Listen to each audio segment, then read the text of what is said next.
Cette décision gouvernementale a certes été appréciée par les populations de Lalala, mais elle laisse tout de même un goût d'amertume car c'est une dépense de plus pour l'État. Lariska Lormamengui analyse cette situation. C'est une victoire pour la communauté éducative dans le 5e arrondissement de la capitale.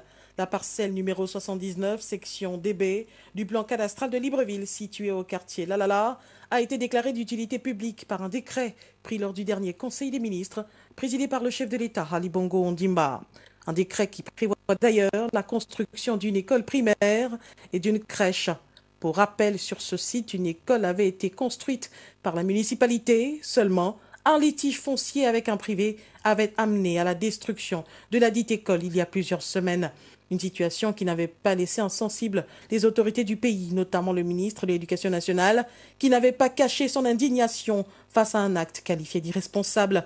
Patrick Nguema avait indiqué que le gouvernement prendrait ses responsabilités pour non seulement sauver l'année scolaire des 160 élèves scolarisés dans cet établissement, mais également restaurer l'autorité de l'État dans cette affaire qui a défrayé la chronique.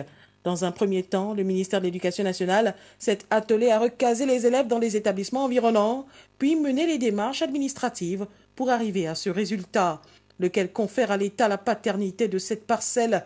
Aujourd'hui, le challenge est de construire une école et une crèche, une dépense supplémentaire qui aurait pu être évitée si l'école de Lalala n'avait pas été cassée. Toujours est-il que l'État a pris ses responsabilités. La construction de ces structures d'accueil compte parmi les priorités pour que d'ici la rentrée prochaine, les pensionnaires de l'école de Lalala regagnent leur quartier.